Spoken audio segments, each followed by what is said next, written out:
আপনারা দেখছেন সংবাদ সারাদিন, আপনাদের সঙ্গে রয়েছে আমি অঙ্কুর। আসছি এই মুহূর্তের গুরুত্বপূর্ণ খবরে। আজ বিকেল 4টেই ছিল তৃণমূল কংগ্রেসের সর্বভারতীয় সাধারণ সম্পাদক অভিষেক বন্দ্যোপাধ্যায়ের ডাকে ভার্চুয়াল মিটিং, যে মিটিংয়ে প্রায় 4,500 নেতা অনলাইনে যুক্ত হয়েছিলেন। সেখান থেকে গুরুত্বপূর্ণ বার্তা দিয়েছেন দলের সর্বভারতীয় সাধারণ সম্পাদক। একদিকে সাংগঠনিক বিষয় এবং তার পাশাপাশি দুর্নীতি দমনেও সুনির্দিষ্ট পদক্ষেপের কথা জানিয়েছেন অভিষেক বন্দ্যোপাধ্যায়। দুর্নীতি দমনে যে অভিযোগ তার কাছে এসেছে, যে বারংবার আইপ্যাক বা তার নাম করে দলীয় পদ পাইয়ে দেওয়ার জন্য টাকা চাওয়া হয়েছে বলে বিভিন্ন কর্মী অভিযোগ জানিয়েছেন। আগামী দিনে এই অভিযোগ যাতে জানানো যায় সেই বিষয়টি স্পষ্ট করে দিয়েছেন অভিষেক বন্দ্যোপাধ্যায়। 8142681426 এই নাম্বারে ফোন করে সরাসরি অভিযোগ জানানো যাবে। তার পাশাপাশি যদি আগাম বার্তা না থাকে তাহলে কারোর সঙ্গে দেখা করার প্রয়োজন নেই বলেও জানিয়ে দিয়েছেন সর্বভারতীয় সাধারণ সম্পাদক। একই সঙ্গে ভুতুড়ে ভোটার তালিকা যাচাই করার জন্য সুনির্দিষ্ট রোডম্যাপ তৈরি করে দিয়েছেন অভিষেক বন্দ্যোপাধ্যায়।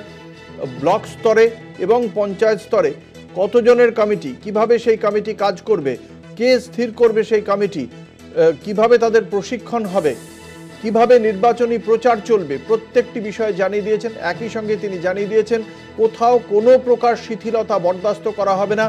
বুথে বসে যাচাই করতে হবে বুথ কমিটিকে, এবং জেলা কমিটিকে প্রত্যেক মাসে অন্তত একটি বৈঠক করতেই হবে। বুথ স্তর, পঞ্চায়েত স্তর এবং ব্লক স্তর, এই তিনটি স্তরে মাসে অন্তত দুবার করে বৈঠক করতে হবে বলেই নির্দেশ দিয়েছেন দলের সর্বভারতীয় সাধারণ সম্পাদক। দলের সুপ্রিমো মমতা বন্দ্যোপাধ্যায়ের যে বক্তব্যের যে ভিডিও, সেই ভিডিও পাঠিয়ে দেওয়া হয়েছে। তার পাশাপাশি তার বক্তব্যের পিডিএফও পাঠিয়ে দেওয়া হয়েছে, যাতে নির্বাচনী প্রচারে ঠিক কী জানাতে হবে, দলের কর্মীদের কিভাবে প্রচার করতে হবে সেই বিষয়টিও সুনির্দিষ্টভাবে জানিয়ে দিয়েছেন অভিষেক বন্দ্যোপাধ্যায়।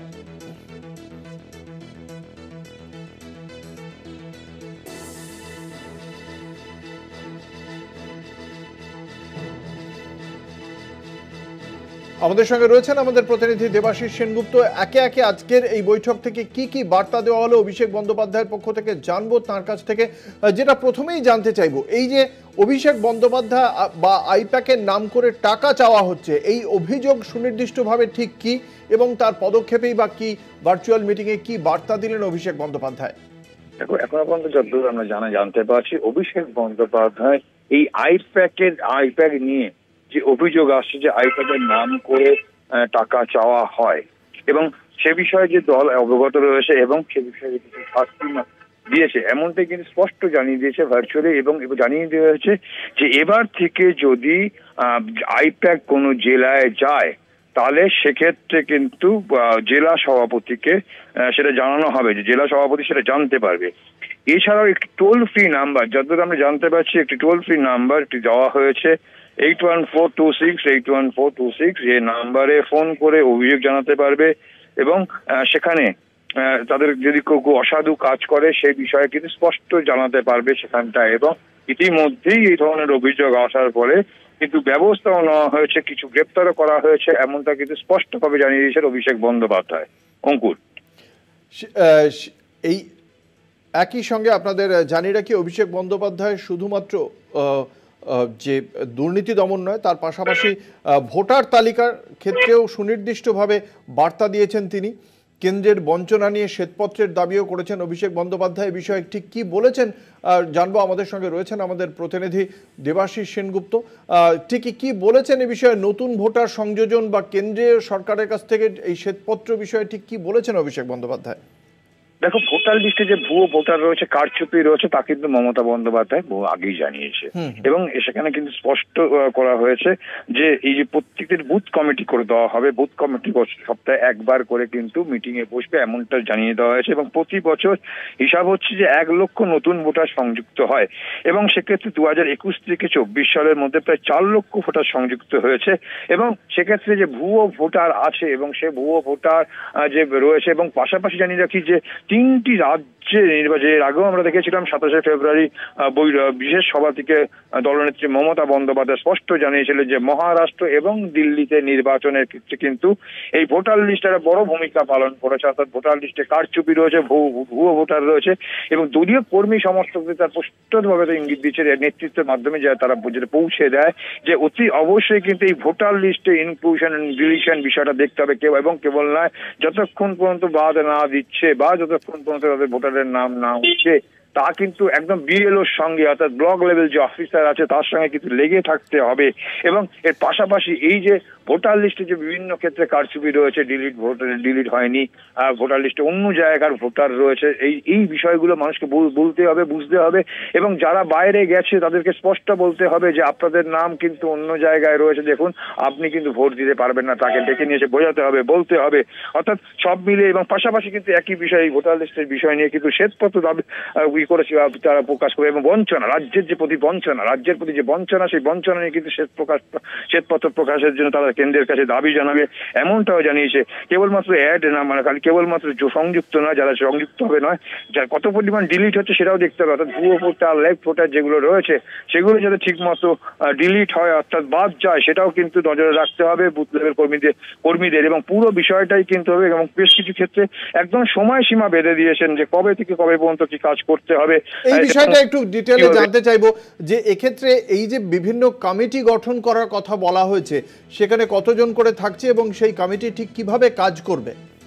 দেখো, এখন তো পর্যন্ত কমিটির সদস্য সংখ্যা না বললেও কিন্তু বলে দিয়েছে 4-5 জন করে কিন্তু বিভিন্ন জায়গায় বুথে তারা কিন্তু থাকছে এবং কেবল তাই নয়, এখানে বেশ কিছু একদম ব্লক, যেমন আগামী 21 থেকে 27 তারিখের মধ্যে ব্লকে প্রত্যেকটি ব্লক কিন্তু ব্লকে টাউন কমিটি তৈরি করে দেওয়া হবে এবং এই 4 তারিখ থেকে বুথে প্রত্যেকটি কমিটি, এই যে কমিটি করবে সেই কমিটিটা বিএলওদের উপর কিন্তু সেখানে দেখতে হবে বিএলওদের কি কাজকর্ম করছে না করছে। কেন স্পষ্ট করে জানিয়েছে মহারাষ্ট্র, গুজরাট এবং দিল্লিতে কিন্তু এইভাবে কিন্তু যে ক্ষমতা পালাবদল হয়েছে তৃণমূল কংগ্রেস কিন্তু যা ধরে ফেলে, যা কিন্তু মমতা বন্দ্যোপাধ্যায় এর আগেও স্পষ্টভাবে বলেছিলেন এবং একটা সময় দেওয়া হয়েছে এবং সেই সময়ের মধ্যে কিন্তু দেখা যায় 4 মাসের মধ্যে কিন্তু প্রায় 39, একটা পরিসংখ্যান দিয়ে বলছিল যে 4 মাসের মধ্যে 39,000 ভোটার কি করে হয় এবং 16ই এপ্রিল থেকে কিন্তু এই ভেরিফিকেশন করতে হবে, অর্থাৎ পরখ করে দেখতে হবে পুরো বিষয়গুলো যে কত কি হচ্ছে এবং 2রা বৈশাখ থেকে এই কাজ চলবে এমনটাই কিন্তু আমরা জানতে পারছি। এবং যে কমিটি 4-5 জনের কমিটি করে বিভিন্ন জায়গায় কিন্তু লোক পাঠাবে, অর্থাৎ বিএলও অফিসে 4-5 জন করে লোক যাবে, তারা গিয়ে বলবে, কথা বলবে এবং পুঙ্খানুপুঙ্খভাবে দেখবে এবং প্রয়োজনে কিন্তু সেখানে কিন্তু যার রিপোর্ট আছে সমস্ত বিষয়টা নিয়ে যা সুবিধা অসুবিধা হচ্ছে তারা কিন্তু সুব্রত বক্সী অর্থাৎ রাজ্য সম্পাদক তাকে কিন্তু রিপোর্ট করতে বলা হয়েছে এবং স্পষ্ট জানিয়ে দিয়েছে। এই যে নতুন দুটো পদ তৈরি করা হয়েছে, যে একটি বিআরএস এবং একটি পিআরএস, কি এই দুটি পদ এবং ঠিক কিভাবে এই দুটি পদে কে কাজ করার নির্দেশ দিয়েছেন সর্বভারতীয় সাধারণ সম্পাদক? দেখো, দুটি পদ ইতিমধ্যে কিন্তু যে মানে এই ভোটার লিস্টে কোঅর্ডিনেশন করার জন্য কিন্তু বিএলও রয়েছে এবং তার পাশাপাশি কিন্তু পলিটিক্যাল যারা লোকরা রয়েছে তারাও কিন্তু এই পুরো অবজারভেশন করে এবং সেই অবজারভেশন কিন্তু স্পষ্টভাবে তারা কিন্তু সেই অবজারভেশন গুলো দেখবে এবং এই যে কমিটি বুথ লেভেল যে কমিটি করা আছে, যে বুথ লেভেল কমিটি আছে, একদল পরিষ্কারভাবে ডিলিশন কি হচ্ছে না হচ্ছে স্পষ্ট করে সেটা দেখবে এবং কত নাম ইনক্লুশন হচ্ছে, কাদের নাম ইনক্লুশন হচ্ছে এবং ডেপ টোটাল আছে কিনা সেগুলো কিন্তু তারা পুঙ্খানুপুঙ্খ পরীক্ষা করে দেখবে। এইভাবেই কিন্তু ভাগ করে দেওয়া হয়েছে। অঙ্কুর, দেবাশিস, একই সঙ্গে যেটা জানতে চাইবো, এই যে একটা নির্দিষ্ট সময়সীমা দিয়ে দেওয়া হচ্ছে এবং এদেরকে বলা হচ্ছে বুথে গিয়ে যাচাই করতে হবে, কোনো শিথিলতা বরদাস্ত করা হবে না, এর মাধ্যমে কি দলের সাংগঠনিক স্তরের একটা মূল্যায়নও করতে চাইছেন দলের শীর্ষ নেতৃত্ব? একদম, দেখো একদম তাই অঙ্কুর, যে দলের শীর্ষ নেতৃত্ব পরিষ্কার বুঝতে চাইছে যে এই বিষয়টা খুব সিরিয়াসলি নিতে চাইছে। কেন যেভাবে 3টে রাজ্যে পালাবদল ঘটেছে সেখানে কিন্তু স্পষ্ট অভিযোগ করেছিল যে ভোটার লিস্টে একটা কারচুপি আছে এবং এই ভোটার লিস্টের ভুয়ো ভোটারের সংখ্যা, যেটা দলনেত্রী মমতা বন্দ্যোপাধ্যায় বিশেষ যে সভা ছিল নেতাজি ইন্ডাস্ট্রিতে তাদের দেখিয়েছিল যে রাজ্যের ভোটারের নাম এপিক কার্ড এবং সেই একই জায়গা কিন্তু একই এপিক কার্ডে কিন্তু দেখা যাচ্ছে গুজরাটে ভোটার রয়েছে, হরিয়ানায় ভোটার রয়েছে, এরকম একাধিক রয়েছে। রাজ্য থেকে বহুদিন আগে বিভাগে চলে গিয়েছে, কিন্তু তাদের নাম অন্য জায়গায় তারা তুলে নিলেও এখনো কিন্তু তাদের সেখানে নাম রয়েছে। এবং এইটা বেছে বেছে করা হচ্ছে এবং পরিষ্কার বলতে এটা একটা চক্রান্ত, এবং যার ফলে পুরো একদম বুথ লেভেলে গিয়ে প্রতিদিন লেগে থাকতে হবে। একদম এই ভাষাটা ব্যবহার করেছে অভিষেক বন্দ্যোপাধ্যায়, যে লেগে থেকে সেই কাজটা করতে হবে, কি করছে বিএলআর নজর রাখতে হবে, তা সে যদি শীতলতা দেখায় তার পিছনে লেগে থেকে সেই কাজটা করিয়ে নিতে হবে। অর্থাৎ বলা যেতে পারে যে একদম বুথ লেভেল পর্যন্ত বসে একদিকে যেমন সাংগঠনিক যেমন শক্তি রয়েছে, পাশাপাশি সেই সংগঠনের পাশাপাশি সেই সংগঠন কতটা অ্যাক্টিভ রয়েছে সেটাও কিন্তু একদম পরখ করে দেখে নিতে চাইছে। এবং সেই জায়গা থেকে একটু পরখ করে দেখে নেওয়ার পরও কিন্তু সেখানে কোনো শিথিলতা রাখলে হবে না। এবং যে পুজোর মরশুম আসছে, পুজোর মরশুম আসলে পুজোর সময় পুজো করবে, কিন্তু তারপর আবার যে কাজে লেগে পড়তে হবে। অর্থাৎ 2026-এর নির্বাচনকে মাথায় রেখে কিন্তু স্পষ্টভাবে কিন্তু করেছে, নির্বাচনকে মাথায় রেখে যে এই নির্বাচনকে মাথায় রাখছে 2026-এ যে কাজ করেছিল এর আগে দিল্লি এবং পাশাপাশি কিন্তু মহারাষ্ট্রে, তার যে পুনরুত্থান যাতে পশ্চিমবঙ্গে না হয় সেটা নাকি ইতিমধ্যেই কিন্তু দল একদম সতর্ক। তৃণমূল কংগ্রেস একদিকে তাদের সেক্ষেত্রে আজকে যেটা উনি অ্যাড্রেস করেছেন যে অনেকগুলি বুথে 50-100-র মতো ভোটে হেরে গিয়েছে তৃণমূল কংগ্রেস, এবং আলিপুরদুয়ারের উদাহরণও দিয়েছেন। এটার প্রেক্ষিতে এই সমস্যা মোকাবিলায় ঠিক কি দাওয়াই দিয়েছেন অভিষেক বন্দ্যোপাধ্যায়? একদম দেখো, একটা জিনিস স্পষ্ট যে নিজস্ব যে ভোটার আছে সেই নিজস্ব ভোটারকে দাম যাতে কোনো মতেই বাদ না যায়, এবং যার ফলে কিন্তু দাওয়াই দিয়েছে যে যদি তারা কেউ বাইরে চলে গিয়ে থাকে, তাদের নাম না থাকে বা ডবল এন্ট্রি হয়ে থাকে, তাদেরকে নিয়ে পরিষ্কার বলতে হবে যে তোমাদের নাম দেখো দুটো জায়গায় আছে, এর পরিপ্রেক্ষিতে তোমরা ভোট দিতে পারবে না। তা স্পষ্ট করে তাদের বলতে হবে, তাদেরকে যেটা কারেকশন করতে হবে। এবং পাশাপাশি কোন এই নির্বাচনের ক্ষেত্রে নাম তোলা এবং নাম বাতিল করা, সেক্ষেত্রে নিজেদের যে সমস্ত ভোটার আছে অর্থাৎ যারা তৃণমূল কংগ্রেসের সমর্থক, তাদের যাতে কোনো মতো নাম যাতে বাদ না পড়ে সে বিষয়টা নজর রাখতে হবে। এবং সেই নজর রাখার পাশাপাশি একদম বুথ লেভেলে যারা একদম বুথে বাড়িতে বাড়িতে গিয়ে কাজ করে তাদেরকে সে বিষয়ে সতর্ক হতে হবে। একদিকে যেমন দলের শক্তি পরখ করে নেওয়া যাবে, পাশাপাশি কিন্তু তাদের ওভারঅল যে পরিস্থিতি সাংগঠনিক শক্তি তাও করা যাবে। যার ফলে এই 10 মিনিটের একটা মুখ্যমন্ত্রীর একটা ভিডিও, একটা দলনেত্রীর একটা ভিডিও বার্তা কিন্তু সেই বুথের উদ্দেশ্যে পৌঁছে দেওয়া হচ্ছে, যে বার্তা থেকে স্পষ্টভাবে দলনেত্রী যা বলতে চাইছে তা কিন্তু নেতৃত্বের কাছে যা একদম গ্রাউন্ড স্তরে অর্থাৎ একদম নিচের স্তরে যারা কাজ করবে তাদের দিকে পৌঁছে দিতে হবে। এবং যার নেতৃত্বে যারা আজকে উপস্থিত রয়েছে এই ভার্চুয়াল বৈঠকে, তাদের মাধ্যমে কিন্তু এই বার্তা একদম নিচু স্তর পর্যন্ত পৌঁছে দিতে হবে, যাতে কোনো রকম এই ভোটার লিস্টের কাজে যাতে কোনো রকম শৈথিল্যতা না নিয়ে আসে। এই যে বলা হচ্ছে যে কিছু বুথে আশানুরূপ ফলাফল হয়নি, এর কারণ কি এবং সেই কারণটাকে অ্যাড্রেস করে মানে তার জন্য কি পদক্ষেপ? দেখো, যে বেশ কিছু জায়গায় তারা মনে করছে যে তাদের যেভাবে সাংগঠনিক শক্তি রয়েছে সেক্ষেত্রে কিন্তু ফলাফল হয়নি, এই বিষয়ে কিন্তু একদম স্পষ্ট বলেছে যে বেশ কিছু লোক কিন্তু এই ধরনের কাজ করছে, যাদের দিকে নজর রাখার জন্য স্পষ্ট ইঙ্গিত দিয়েছে। সরাসরি নাম প্রকাশ না করেও বলেছে যে এইরকম ঘটনা যে ঘটছে তাদের দিকে স্পষ্ট নজর রাখার জন্য নজর রাখতে হবে। এবং সেক্ষেত্রে কিন্তু যারা এই নেতৃত্ব শ্রেণী রয়েছে তাদেরকে স্পষ্টভাবে নির্দেশ দেওয়া হয়েছে যে যারা এই ধরনের কাজ করছে তাদের দিকে নজর রাখুন। এবং নির্বাচনের কমিশনের ভূমিকাও কিন্তু একটা রয়েছে, এবং এজেন্সিকে দিয়ে যারা এটা করছে সবটা করাচ্ছে তাদেরকে খুঁজে বার করতে হবে। এবং এটা বাদ দেওয়া পর্যন্ত লেগে থাকতে হবে যে যাদেরকে জাম যেখানে রচ্ছে, ইনক্লুড হচ্ছে এবং ভুয়ো ভোটার আসছে, যে ভোটার অন্য রাজ্য থেকে এসে ভোট দিয়ে যাচ্ছে তাদেরকে চিহ্নিতকরণ করতে হবে এবং সেটা আটকাতে হবে। অর্থাৎ যে অল্প মার্জিনে যেখানে যেহেতু একদিকে নিজস্ব ভোটার জয়গুলো আছে সেই ভোটারকে যেমন একদম ঠিকঠাক করতে হবে, পাশাপাশি যারা যে ভোটারগুলো নেই চলে গিয়েছে, লেফট ভোটার যা এখানে থাকেন না, এর আগের ভোট দেয়নি, দীর্ঘদিন এখানে থাকেন না, সেগুলোকে চিহ্নিতকরণ করতে হবে, করে তাদেরকে বাদ দেওয়ার ব্যবস্থা করতে হবে। এবং একদম নিচু স্তরে যারা আছেন, যারা বুথ লেভেলে কাজ করে, মানুষের বাড়িতে বাড়িতে পৌঁছায়, তাদের সঙ্গে থেকে সেই কাজটা করতে হবে। দলের খামতি কোথায়? পর্যালোচনা বৈঠকে ঠিক কি কি সমস্যার কথা উঠে এলো? দেখো, বেশ কিছু সমস্যার মধ্যে উঠে যাচ্ছে যে কথা কিন্তু নেতৃত্বকে তারা বলছে এই মুহূর্তে তাদেরকে কোনো রকম ভাবে না করে দলের যা ভুলভ্রান্তি হয়েছে তা কিন্তু সরিয়ে রেখে নতুন উদ্যমে আবার 2026-কে মাথায় রেখে যা পুরনো ঘটনা ঘটেছে সেগুলোকে সব সরিয়ে রেখে চিহ্নিত করে রাখতে বলেছে নেতৃত্বকে। এবং পাশাপাশি কিন্তু দলের যে কাজ এই মুহূর্তে যে কাজ কাজ অর্থাৎ 2026-এর নির্বাচনকে মাথায় রেখে একদিকে যেমন সাংগঠনিক কাজ রয়েছে, পাশাপাশি মানুষের যে প্রকল্পগুলো রয়েছে সেই সামাজিক প্রকল্পগুলোকে মানুষের কাছে পৌঁছে দেওয়া, পাশাপাশি বড় কাজ হলো ভোটার লিস্টের কাজ। একদম ভোটার লিস্ট যেটা হবে ক্লিন করতে হবে, অর্থাৎ সেখানে যে ভুয়ো ভোটার অর্থাৎ একটা চক্রান্তের গন্ধে যেটা পাওয়া যাচ্ছে, যেটা মনে করছে শাসক দল তৃণমূল কংগ্রেস সেই ভোটার লিস্টের কিন্তু একদম ক্লিন কাজ করতে হবে এবং তার জন্য কিন্তু একদম পড়ে থেকে কাজ করে লড়াই করতে হবে এবং বাকি সমস্যাগুলো পরবর্তীকালে তারা আপোষে বসে কিন্তু তারা আলোচনা করবে, মেটাবে এবং যে কোনো জায়গায় যে অসুবিধা যদি হয় সেই অসুবিধা উচ্চতর নেতৃত্বকে বলবে। এই বিষয়ে আরো বেশ কিছু কমিটি করে দেওয়া হবে, সেই নেতৃত্বকে বলবে এবং নেতৃত্ব তাদের যে নির্দিষ্ট যে সমস্যা আসে সেই সমস্যা তুলে নিয়ে সুব্রত বক্সির মাধ্যমে কিন্তু সেটা পৌঁছে যাবে সঠিক জায়গায়, এমনটাই কিন্তু বার্তা দিচ্ছে। অর্থাৎ সব মিলিয়ে একদম 2026 নির্বাচনের আগে এখন থেকে কোমর বেঁধে নেমে পড়েছে কিন্তু তৃণমূল কংগ্রেস।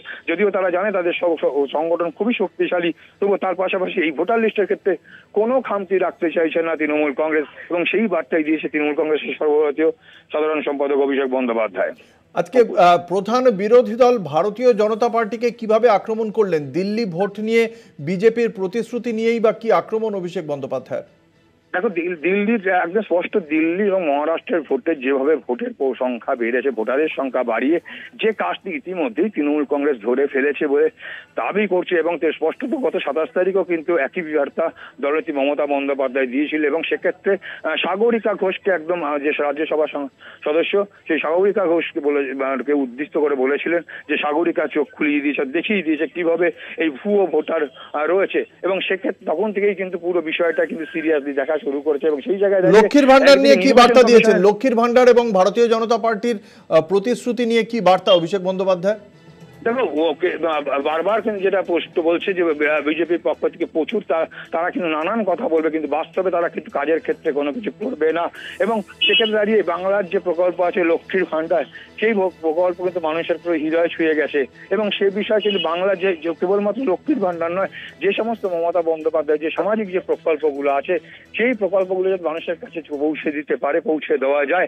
ইতিমধ্যেই প্রশাসনের পক্ষ থেকে যা ব্যবস্থা নেওয়া হয়েছে তারা নিশ্চয়ই, পাশাপাশি কিন্তু দলীয় কর্মী নেতৃত্ব যারা আছে যারা এখনো সেই কাজ থেকে পায়নি তাদেরকে কিন্তু সেই যাতে তারা পায় সেই ব্যবস্থা করতে হবে এবং সমস্ত সময় বিপদে আপদে কিন্তু মানুষের পাশে থাকার বার্তা বহু আগে থেকে তারা দিয়ে এসছে, আবারও সেই বার্তা দিচ্ছে যে একদম পাশে থাকা, অর্থাৎ কেবলমাত্র নির্বাচন না, সারা বছরই যে তৃণমূল কংগ্রেস মানুষের সঙ্গে থাকে এবং আছে তাদের কর্মীরা, সেটাও কিন্তু সেই বার্তার মধ্যে পৌঁছে দেবে যে প্রয়োজনে মানুষের বিপদে রাজ্যের মানুষের পাশে কিন্তু আছে শাসক দল তৃণমূল কংগ্রেস। কিসের ভিত্তিতে ভারতীয় জনতা পার্টিকে মূলত আক্রমণ করছেন অভিষেক বন্দ্যোপাধ্যায়? কেন বলছেন বিজেপি জালি পার্টি?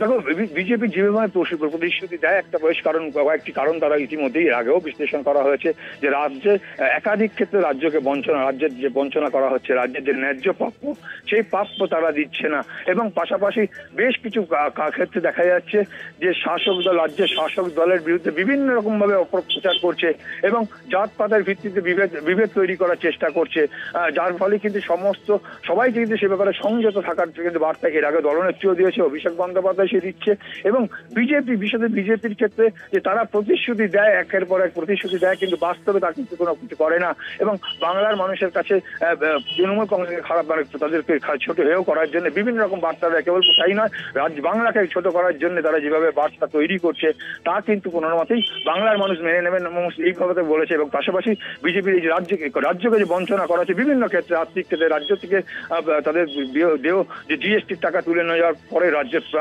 ঢকের যে টাকা সে টাকাও দিচ্ছে না, বিভিন্ন প্রকল্পের টাকা বাতিল করে দেওয়া হয়েছে, সবটা মিলিয়েই কিন্তু বিজেপির বিরুদ্ধে যে ক্ষোভ সেই বঞ্চনার কথা উল্লেখ করেছে অভিষেক বন্দ্যোপাধ্যায়। আবাস, লক্ষ্মীর ভান্ডার, রাস্তার টাকা যে কেন্দ্রীয় সরকার দিচ্ছে না, এইটা মানুষের কাছে পৌঁছে দিতে ঠিক কিভাবে কর্মীদের নির্দেশ দিয়েছেন? ঠিক কি করতে হবে, কিভাবে এগোতে হবে সেই বিষয়ে কোনো সুনির্দিষ্ট রোডম্যাপ কি দিয়েছেন? দেখো, নেতৃত্বের কাছে এখনো পর্যন্ত এই নেতৃত্বের সঙ্গে আজকে যে ভার্চুয়াল বৈঠক হচ্ছে, এই ভার্চুয়াল বৈঠকে প্রায় এখনো পর্যন্ত যতদূর আমরা জানতে পারছি প্রায় 1000-500 মানুষ কিন্তু রয়েছে, দলের নেতৃত্বস্থানীয় যারা আসে তারা রয়েছে। এই নেতৃত্বস্থানীয় এরাই কিন্তু এই ভার্চুয়াল বৈঠকের পরে একদম যে সময়সীমা বেঁধে দেওয়া হয়েছে কমিটি করা, বিভিন্ন ক্ষেত্রে বিএলওদের সঙ্গে যোগাযোগ করা, এই সব বিষয় যে সময়সীমা বেঁধে দিয়েছে সেই তাদেরকে নিয়ে কিন্তু আগামী দিন থেকেই কিন্তু শুরু হবে সেই বৈঠক। একদম বুথ লেভেল কমিটি যে আছে সেখানে বৈঠক হবে এবং তাদের কাছে সেই বার্তাগুলো পরপর করে তারা পৌঁছে দেবেন এবং সেক্ষেত্রে রাজ্যের প্রতি যে বঞ্চনা, অর্থাৎ বাংলার প্রতি যে বঞ্চনা, সেই বঞ্চনা বিষয় একদিকে যেমন তৃণমূল কংগ্রেস শ্বেতপত্র প্রকাশ করতে কেন্দ্রের কাছে যেমন বলবে সেই বিষয়টা রয়েছে এবং সমস্ত ক্ষেত্রে হিসাব দিয়ে তারা দেখিয়ে দেবেন যে কিভাবে বঞ্চনা করা হচ্ছে, কোন খাতে বঞ্চনা হচ্ছে, যে বঞ্চনা সত্ত্বেও কিন্তু রাজ্য তার নিজের সীমাবদ্ধ ক্ষমতার মধ্যেও কিন্তু সেই সমস্ত কেন্দ্রীয় রাজ্যের যৌথ যে প্রকল্পগুলো আছে সেই প্রকল্পগুলো চালিয়ে যাচ্ছে এবং সেক্ষেত্রে দাঁড়িয়ে এবং যেভাবে বঞ্চনা করছে বিজেপি এবং সেই বিষয়টা মানুষের কাছে আরো ভাবে তুলে ধরা এবং পাশাপাশি কিন্তু রাজ্যের যে সামাজিক প্রকল্পগুলো আছে এই প্রকল্পগুলোর সুবিধা যাতে মানুষ পেতে পারে, যারা এখনো পায়নি তাদেরকে তা পৌঁছে দেওয়ার ব্যবস্থা করা এবং যার দায়িত্ব নিতে হবে দলের কর্মী সমর্থকদের। যে ভিডিও বার্তা দেওয়া হয়েছে সেই ভিডিও বার্তায় ঠিক কি রয়েছে, সেখানে কি বলা হলো? সম্ভবত যোগাযোগ বিচ্ছিন্ন হয়ে গিয়েছে। আমাদের সঙ্গে ছিলেন আমাদের প্রতিনিধি দেবাশিস সেনগুপ্ত। আপনাদের জানিয়ে রাখি যে বিভিন্ন জায়গায় 50-100 ভোটে যে হেরে গিয়েছে তৃণমূল কংগ্রেস, সেই বিষয়টি কেন হার এই এত কম মার্জিনে, সেই বিষয়টি দেখার কথাও বলা হয়েছে। অঞ্চল সভাপতির সঙ্গে সভাপতিকে কথা বলার নির্দেশ দিয়েছেন দলের সর্বভারতীয় সাধারণ সম্পাদক এবং একই সঙ্গে ভারতীয় জনতা পার্টি লক্ষ্মীর ভাণ্ডারের প্রতিশ্রুতি দিয়েছিল দিল্লি বিধানসভা নির্বাচনে, কিন্তু জিতে আসার পরেই একের পর এক শর্ত আরোপ করে আদতে মহিলাদের নাম বাদ দিচ্ছে।